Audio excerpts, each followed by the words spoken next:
Welcome to the show, everybody. I'm very pleased to have a very special guest today. This is Mike Jones. Hey, Mike, how are you? I'm good. How are you? Oh, really good. Now, Mike Jones is a seasoned producer with a passion for storytelling.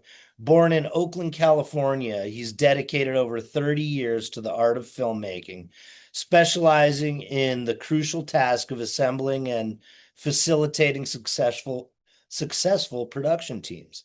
His journey began with a foundation in performance, studying under the esteemed Anna Deveare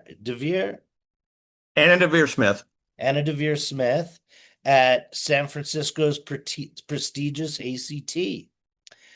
Now, Michael, Yes. born in Oakland, and tell me about that. Well, as you can see, I love Steph Curry. I love my Golden State Warriors. Very nice. Yeah, born and raised in Oakland, from the Bay Area. I'm proud of it. Yeah, that was my thing. I started off my goal was to be an actor. So I did that, all growing up through middle school, high school. I did all the plays, all the stuff. And when I left, I was taking some courses at ACT.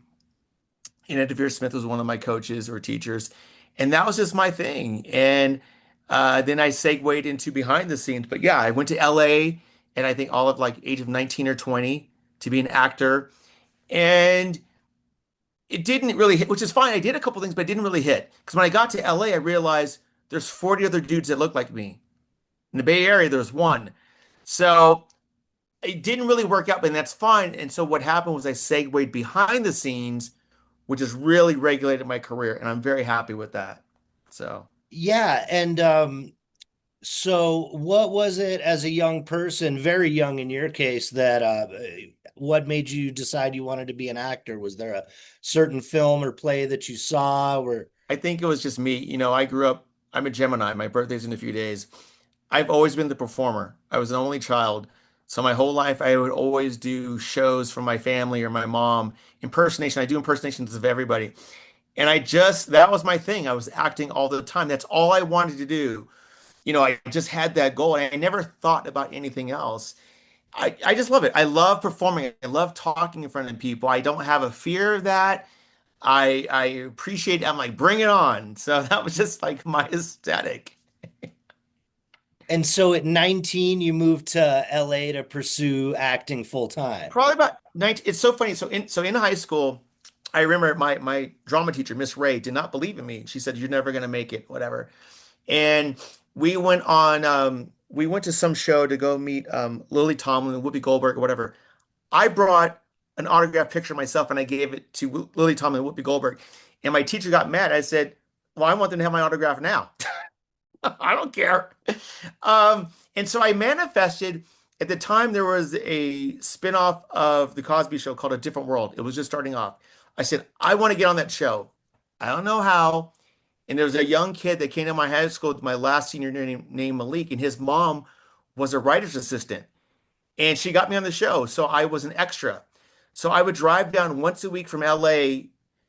Drive once a week from Oakland to LA to tape A Different World. I did season two. I did about 13 episodes, and at that time I was a featured extra because they kind of liked me, and I got to do special bits and different things. So I felt like I manifested that, and then I loaded up my car. I said, "Okay, I'm moving to LA with these big dreams," and I got a wake up call.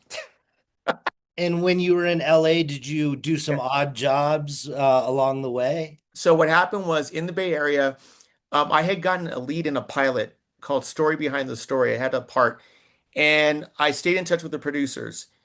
And so I got to LA and I called them, and that was the production company behind Unsolved Mysteries, the NBC show with Robert Stack.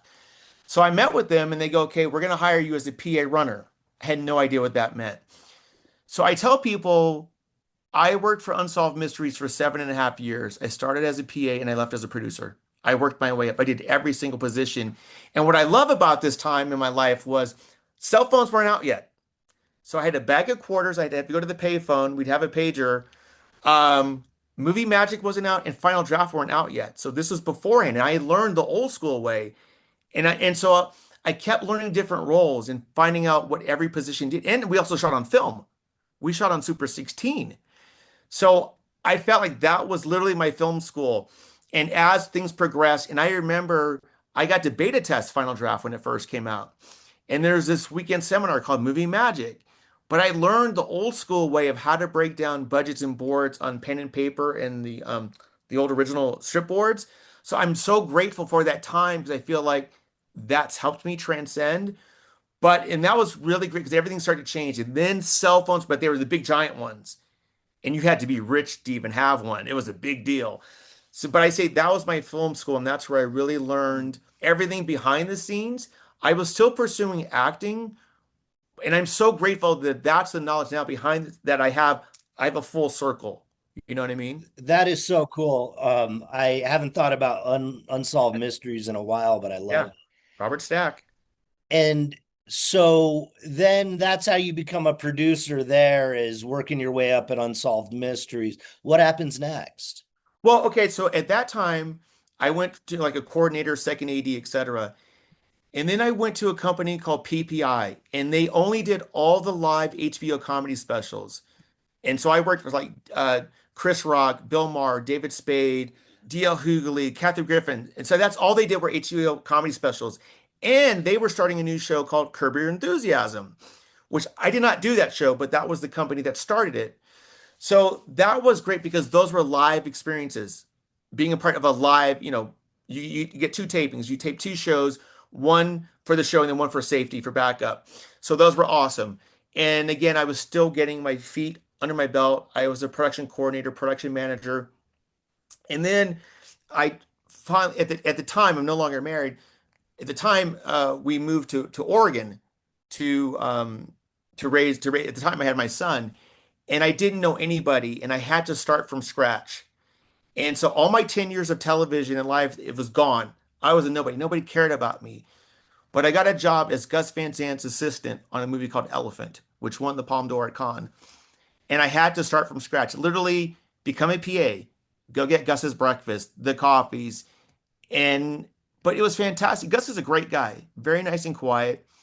And at one point, the producer came to me and he was like, wow, like your experience, like you really know what the hell you're doing. And he's like, and they said, do you mind if we give you a better credit at the end of the movie? And I'm like, thank you. So I got, I think, assistant coordinator on the movie. So that was my first feature film.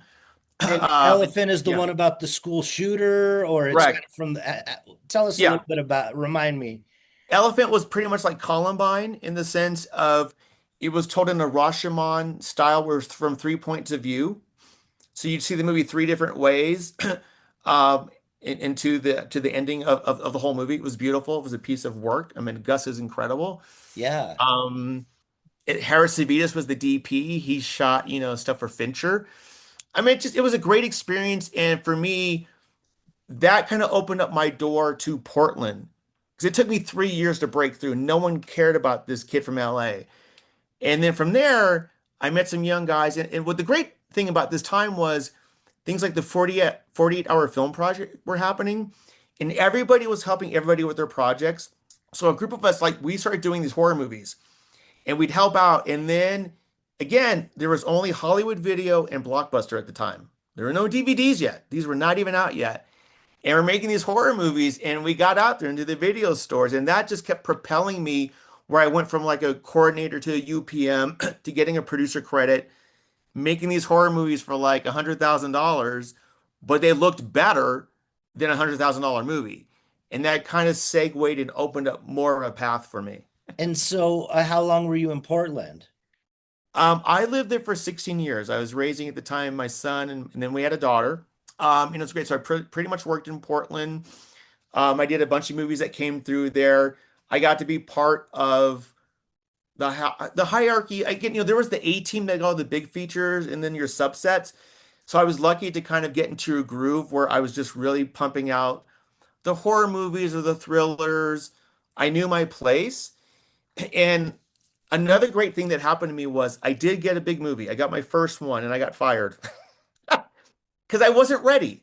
Michael, you were saying after 16 years in Portland or so, you got a movie with Jennifer Aniston. Is that right? Yeah, it was called management. And it was, again, I got hired and they gave me a shot. They told me, we're giving you a shot. Unfortunately, I didn't know. I didn't know what I know now. And I'm grateful because I got fired or I got let go. And it was eye-opening, but it taught me to learn and to learn the right way. Because on a union show like that, everything is at a higher level. And there's just certain things I was not aware. I didn't know about union rules and turnaround and rates and all this stuff. So these are things that I'm humbled for. And I thank the producer many years later. I said, thank you for firing me because it taught me to go back and to learn and understand and figure out what I need to fix so that won't happen again. And then what happened? You moved from Portland for some reason? So what happened was, real quick. So there was my buddy Travis Aruni, great. He's like a Tim Burton. He had this project, and we are gonna do it for like $50,000, and we had a lead actress. She was gonna fund it. It was her starring movie. Great. We shot this movie in 10 days for no money, for like $60,000. I don't know how, but it got in the hands of a very infamous producer. Travis and I happened to be in LA. He's like, I want to meet you. And this all happened. We sit down. He's like, how'd you do it? We told him, he's like, this is bullshit. You guys spent more money. I said, no, we had $60,000. He goes, do you have a lawyer? We're like, well, get one. He goes, great. He goes, I'm giving you $1.5 million to go remake Cabin Fever in 6 weeks. He got up and he left.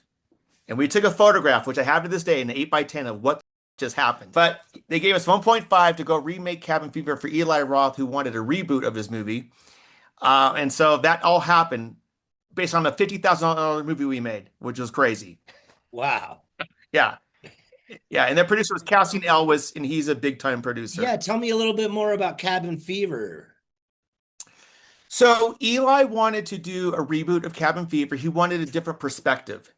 So that's what Travis did. So we kind of like, well, Travis more elevated, I believe. I like the reboot. I thought he did a great job of just changing it a little bit. And again, we shot it in Oregon, all local crew, everything.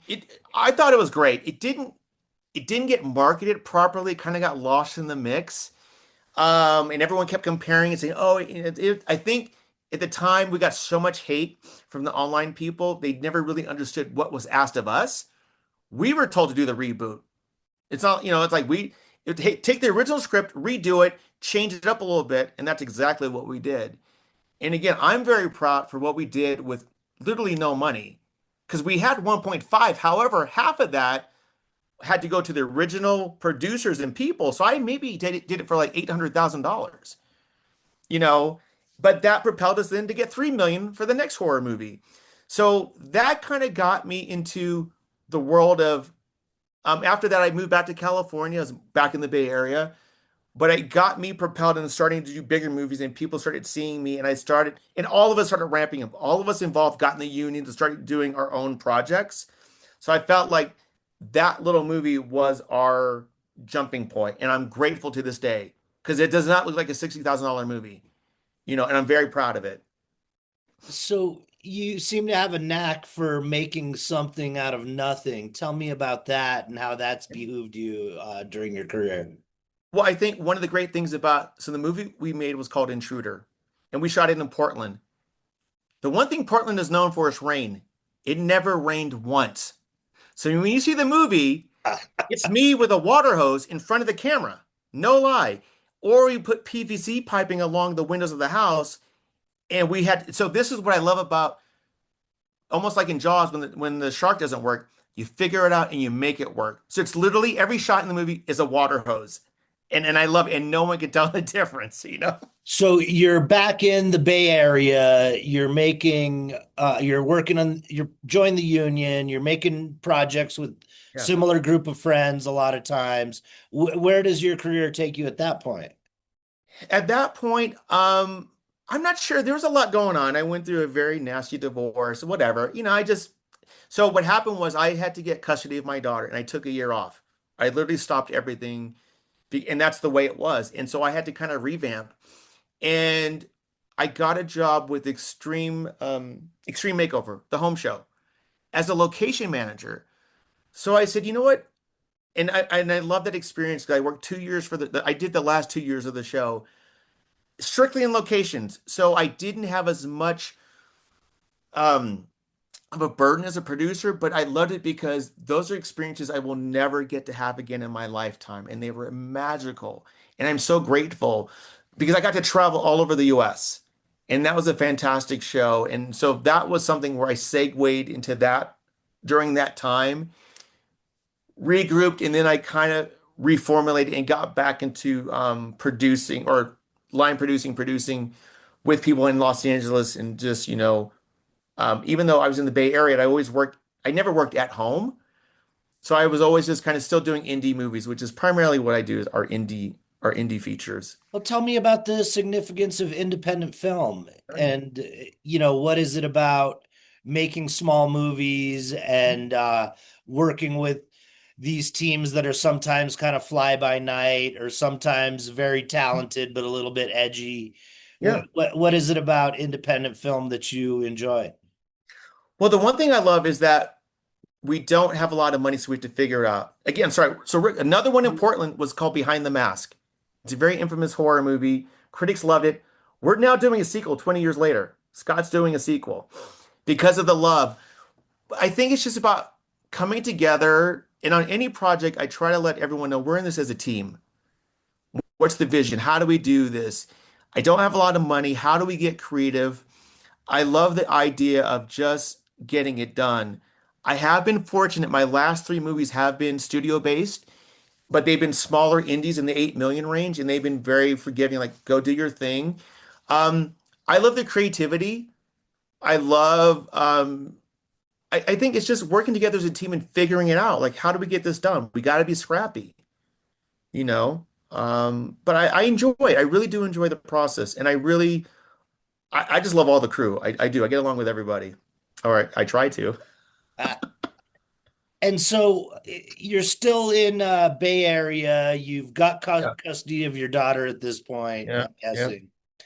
And Yeah. and so what happens between then and your move to Albuquerque? Okay, so what happens is I'm in the Bay Area and I'm living there and I can't afford it anymore. And I come out here to New Mexico to Albuquerque to prep a movie. And we're in prep and everything is going fantastic. And this is in 2019, I think, and things are gangbusters. And the film office, and at the time it was Alicia Keys and Amber Dotson, and they go, "Will you please move here?" I'm like, "Yeah, like, no, we're gonna get a real estate agent, move here. We don't have any line producers like you." I'm like, "Whatever." They actually do. They fly me out. I fly out. I get a realtor. I go out, and I'm looking around. And I said, "You know what? I can't afford the Bay Area. I like what's happening. It's really booming." And I took a big, bold move, and I moved here. I bought a house. I moved here.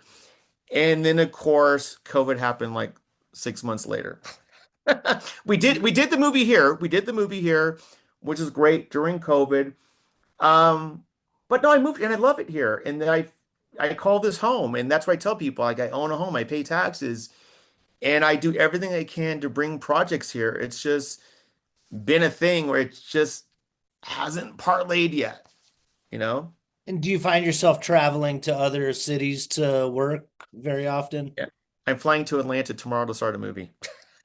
So, but the thing is, I still have these New Mexico projects on hold. There's two, filmmakers. Like I've done the budgets and boards. I'm always doing budgets and boards for New Mexico. They're just trying to get the financing. So I'm on standby, and I've got crew ready to go. I've got casting directors. I've got locations. I've done the scouting. I've done the legwork. And again, I live here. I want to work here. I want to shoot in Albuquerque and Santa Fe, all those things. And but I'm not the gatekeeper to say yay or nay. So I do all my part and I try to send leads to the film office, all these things. It is important to me. I want to work at home. I do. That's the reality. That's what I'm here for. So I'm going to continue doing that. I was in LA and I just met with Netflix in LA. And even they're like, how come we're not doing anything in New Mexico? I'm like, I don't know. I live across the street from Netflix. You tell me, I'm ready. Now, if somebody wanted to support one of these projects or join as an executive producer, one of the two that you've got in the pipes, Yeah. how could they get in touch? Well, everybody can always email me. I'm very open. I'm receptive. I really do. I acknowledge everyone. I'm grateful. I get a lot of people that I can weed out who's real, who isn't. a lot of people send me their scripts or their projects, and I say, ask, give me grace. I get so many emails. And right What's now your I'm what's juggling your four. email? Oh, it's Michael at silverheartproductions.com. Michael, you were just telling us that you've got two different projects locked and loaded in the pipes. Um, and you were saying people can write to Michael at silverheartproductions.com. Is that the email? Correct. Absolutely. So if you've got a movie that you want him to have a look at or want to collaborate with Michael, or if you'd like to, put up the money to greenlight one of these new films being made in New Mexico, you can reach out to Michael Jones directly. Absolutely. And I'll say this, I do respond to everybody. Just I ask for grace, give me a moment, to get through. I do read everyone's script or I watch your short films. I tell people when you send it to me, thank you for doing it. Because so many people talk about it, but for you to actually send something, at least you've done that. So I want to give you at least my honest feedback. You can take it or not, but I at least want to critique it and say, hey, and I will watch your film or give notes, etc. One of my favorite things to do is to give back and to help others. So I'm always a guest speaker at UNM to the film department, and I love that. I love talking to students. That's one of my passions, is really giving advice and tips and just trying to steer people in the right direction. About 2 years ago, the state of New Mexico hired me and commissioned me to write a PA training program, which I did. I wrote the curriculum, and for 11 weeks straight, I would hold a 5-hour Zoom course. So it was open to everybody in the state of New Mexico, and I love that. And I've created a line producing program, which I've been trying to get approved. But I always want to give back, and I feel like it's important here in the state to uplift people or train them. So when you get the call that you're ready. So, what else can you tell me about making movies here in New Mexico now that you've finally landed here and it seems like it's a permanent home for you? Um, Everybody I meet's been great. It's so funny. I was coming back the other day from LA and I'm sitting next to someone and I realized it's Angelique Midthunder, who's the main casting director in here, and we just start chatting it up.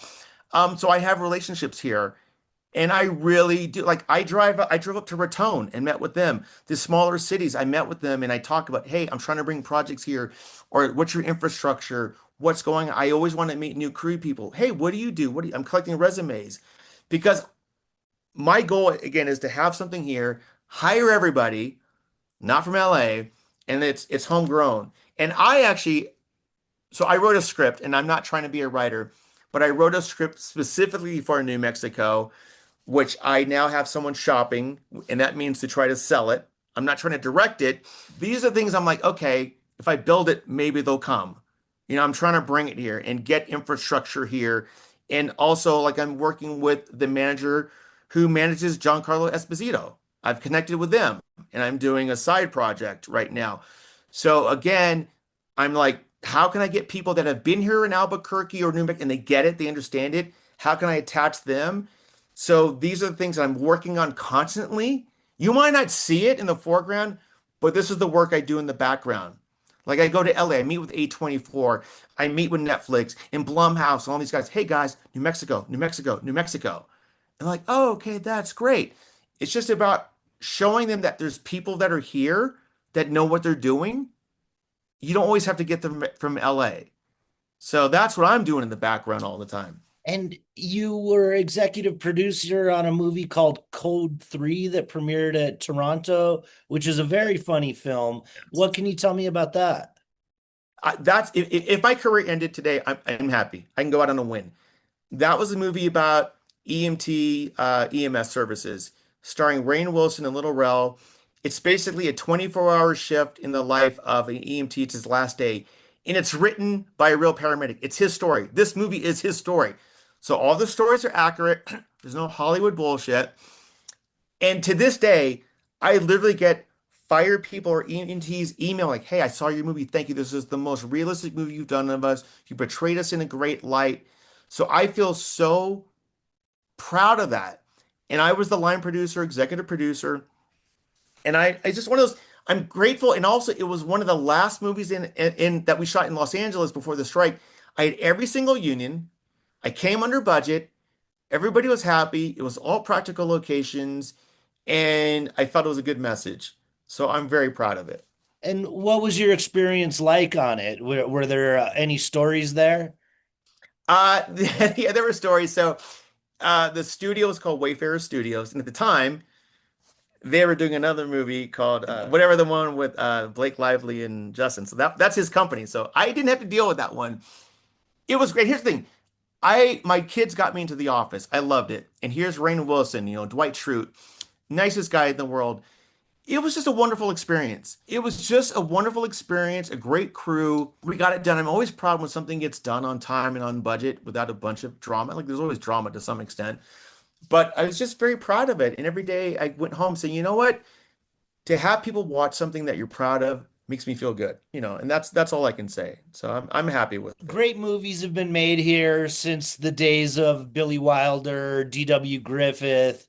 It's a great place to shoot a Western and Right. so much more.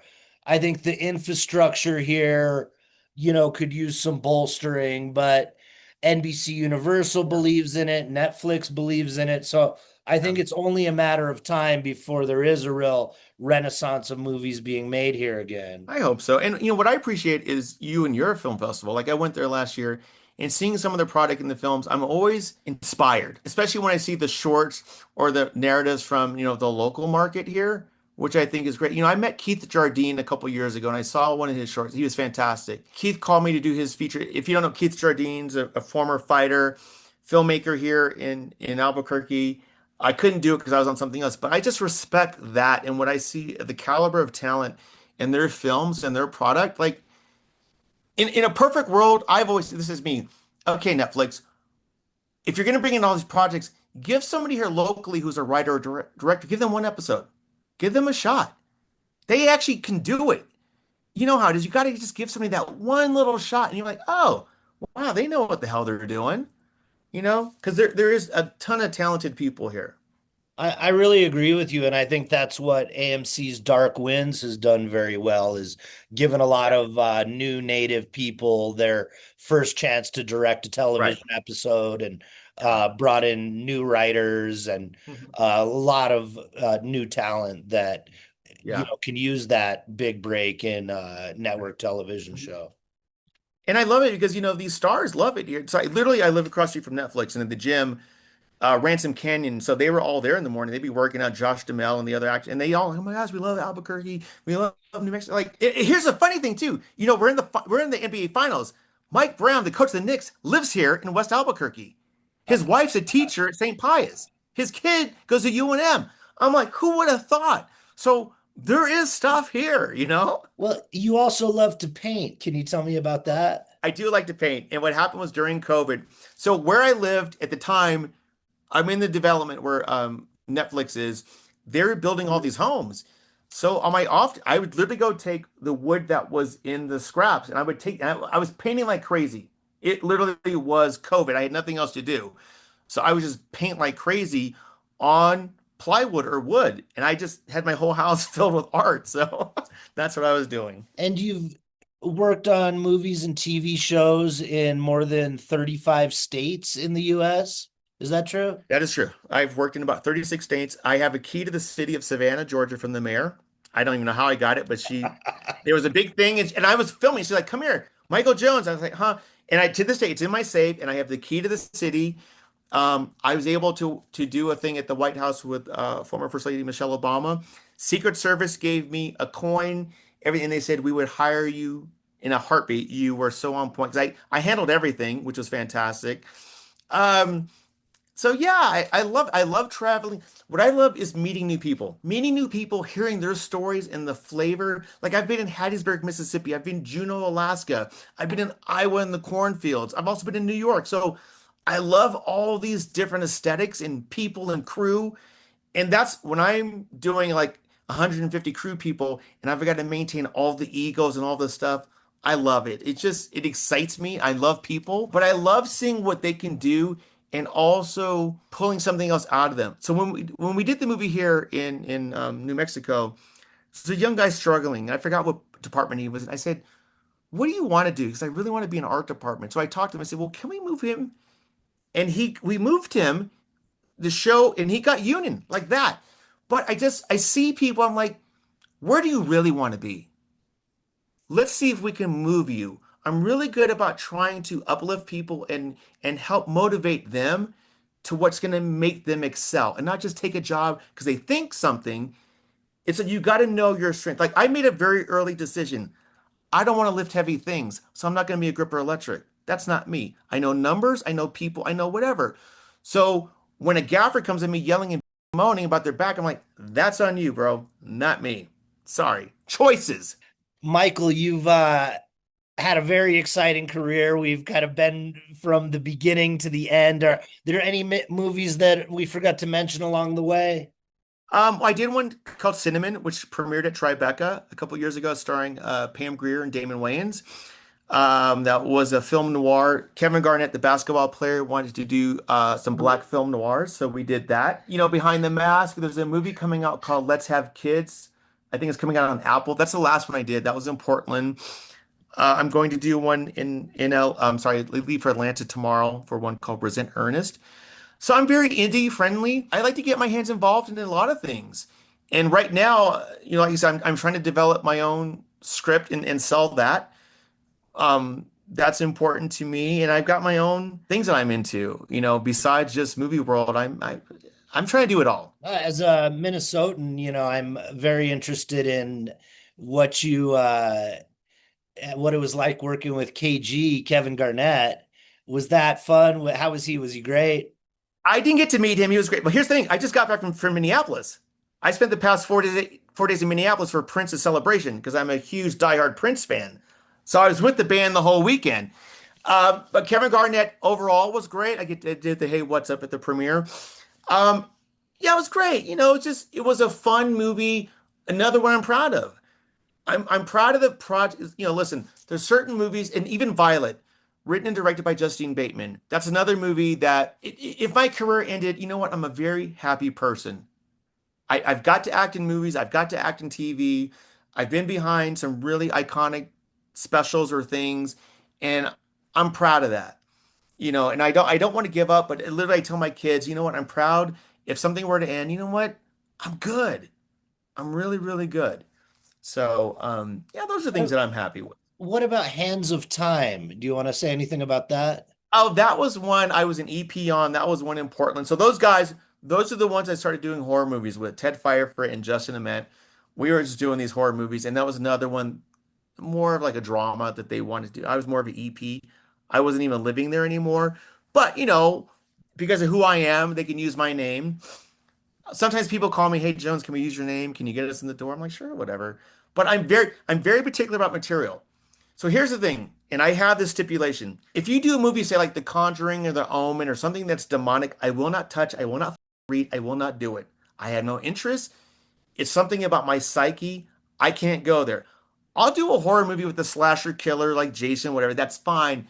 But when it comes to entities and demons and all that, I literally will not do it. I don't care how much you offer me. It's not worth it. And that's my own, or extreme violence towards women. And I'm talking ultra, like really bad shit. I'm like, no, because I got a daughter and I have an amazing girlfriend. I just don't need to go there. And that's just where I kind of draw the line.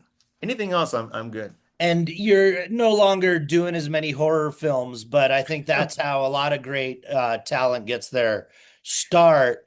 And I know you've also got a podcast. Please tell me about that. Okay. So I started a podcast during the strike in COVID. It's called In the Moment. It's a 30-minute positive podcast where I have eclectic people. My last one, I had a recent winner of Survivor, which is one of my favorite TV shows. I just interviewed a model actress yesterday. I have another recent Survivor winner coming up. I have people in health and wellness, people not in the business. It's really more about what have they done to overcome some adversity in their life? What is their mantra to be successful? How have they changed things around? I just started it, you know, and it was for fun. And I've done about 22 episodes. I want to do more. I have a long list of people to get to. And I feel like I'm finding my voice, finding my audience, but I really keep it to like a half an hour window. And that's just kind of, I feel that works for me. So it's on video, YouTube, and then it's on all the streaming platforms. Yeah, I really enjoy podcasting. I think as a young person, for me, it seemed that television and radio were very controlled. Yeah. And so you were able to see something a little bit out of the mainstream, something that took more chances, something that was edgier, more risque in Yeah. film. And now it seems like podcasting has maybe taken that mantle up a bit where things that are not allowed to be said in a movie or on the radio or television are finding those ideas are thriving in the Right. podcast world. Yeah. No, I appreciate it. I don't listen to a lot. I listen to a few primarily about Survivor or I Will Teach You to Get Rich or a couple other ones. I haven't done the whole deep dive. I'm so immersed in reading books and audio. That's where I'm at. And even with my show, like I take it, I'm like, okay, cool. I have to feel in the moment. There's many times like I got so much to do, but now I'm getting momentum again. So I'm like, yeah, and it's fun, it's therapeutic. And whether I get the audience or not, I'm content. I don't come out here trying to get accolades or likes or money or anything. Like, I'm just doing it for me and what makes me feel happy. And the podcast is called In the Moment. Where can people listen?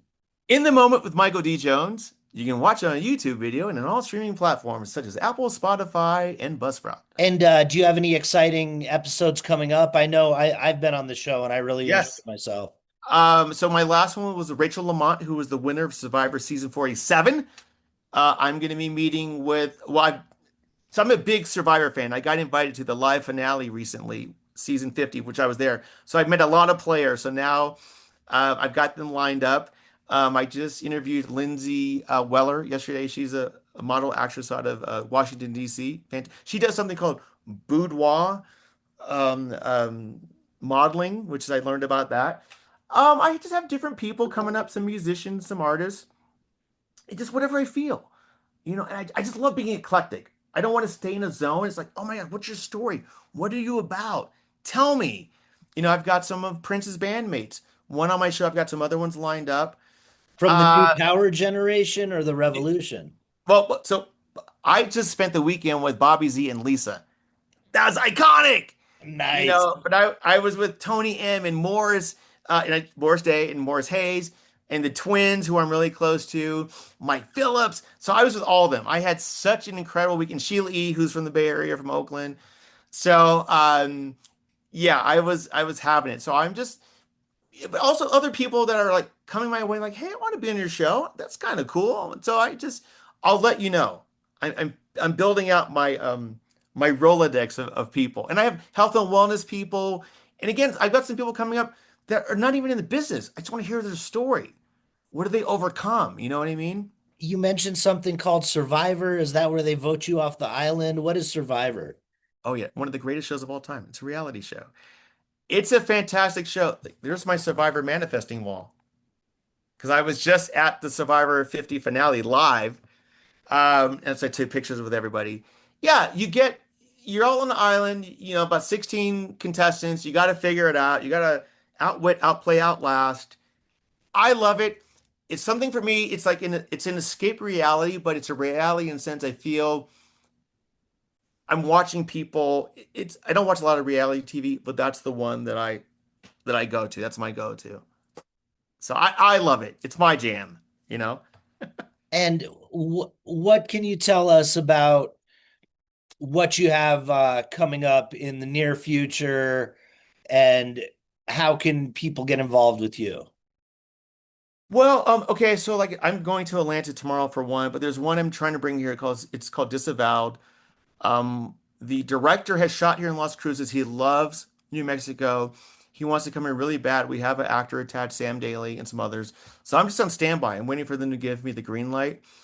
I've been getting in the room, which has been very nice at getting a lot of scripts sent to me through agents and managers or even cast. I meet a lot of actors and actresses who are like, oh, hey, I want to do a movie. I've got a production company now. Would you read it? What do you think? So I'm like, yeah, bring it to New Mexico. So I have that one. I have the sequel to Behind the Mask. I do have another horror movie I'm attached to shoot in the state of Washington in October, November. Um, that my lawyer got me. So that's where I'm at. I'm open to anything. Uh, there's a short film, a Philip Roth wrote a short film called The Conversion of the Jews, and I'm shooting that in August. It's a 5 day short, but really great people attached. Josh Kesselman and I are producing it. He lives here in Santa Fe. He's John Carlo's manager, so we're producing that together. It's just it's only in LA because it's supposed to be set in 1951 New Jersey. And that's the look. They already have the buildings and the infrastructure there. So that's what I've got on right now. Excellent. Well, that's a show, Michael, and thank you so much for joining us. Thank you. I appreciate it. Thank you. And hi, everybody. Everybody, this was Michael D. Jones from Silverheart Productions.